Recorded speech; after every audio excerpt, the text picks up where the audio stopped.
इस बाज की कहानी को सुनकर आपको पता चल जाएगा कि हमें किसी अनजान व्यक्ति पर आसानी से विश्वास क्यों नहीं करना चाहिए और किसी प्रकार का नुकसान होने या असफलता मिलने पर दुखी नहीं होना चाहिए। एक बार एक शिकारी जंगल में शिकार करने के लिए गया।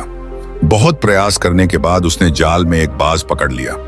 शिकारी जब बाज को लेकर जाने लगा तब रास्ते में बाज ने शिकारी से कहा, तुम मुझे क्यों लेकर जा रहे हो? शिकारी बोला, अब मैं तुम्हें मारकर खाने के लिए ले जा रहा हूं। बाज ने सोचा कि अब तो मेरी मृत्यु निश्चित है, अब शिकारी मुझे घर ले जाकर खा जाएगा। बाज कुछ देर यूं ही शांत रहा और फिर कुछ सोचकर बोला, देखो मुझे जितना जीवन जीना था मैंने जी लिया और अब मेरा मरना निश्चित है, लेकिन मरने से पहले मेरी एक आखिरी इच्छा है। शिकारी ने उस बाज से पूछा, बताओ तुम्हारी आखिरी क्या इच्छा है? बाज ने बताना शुरू किया और कहा, मेरी इच्छा यह है कि मैं मरने से पहले मैं तुम्हें 2 सीख देना चाहता हूं। ध्यान से सुनना और सदा याद रखना। पहली सीख तो यह कि किसी की बातों पर बिना प्रमाण और बिना सोचे समझे विश्वास मत करना। और दूसरी ये है कि यदि तुम्हारे साथ कुछ बुरा हो जाए या तुम्हारे हाथ से कुछ छूट जाए तो उसके लिए कभी दुखी मत होना। शिकारी ने बाज की बात सुनी और अपने रास्ते आगे बढ़ने लगा।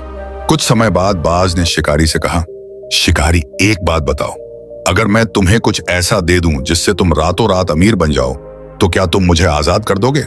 शिकारी फौरन रुका और बोला, क्या है वो चीज, जल्दी बताओ।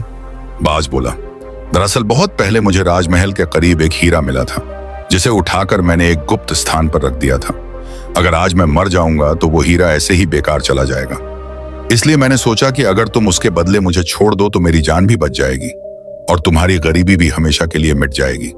यह सुनते ही शिकारी ने बिना कुछ सोचे समझे बाज को आजाद कर दिया और बाज से वो हीरा लाने को कहा। बाज तुरंत उड़कर पेड़ की एक ऊंची शाखा पर जा बैठ गया और बोला, कुछ देर पहले ही मैंने तुम्हें एक सीख दी थी कि किसी के भी बातों का तुरंत विश्वास मत करना, लेकिन तुमने उस सीख का पालन नहीं किया। दरअसल मेरे पास कोई हीरा नहीं है और अब मैं आजाद हूं। यह सुनते ही शिकारी मायूस होकर पछताने लगा। तभी बाज फिर बोला, तुम मेरी दूसरी सीख भूल गए कि अगर कुछ तुम्हारे साथ कुछ बुरा हो तो उसके लिए तुम कभी पछतावा मत करना। तो दोस्तों, इस कहानी से हमें सीख मिलती है कि हमें किसी अनजान व्यक्ति पर आसानी से विश्वास नहीं करना चाहिए।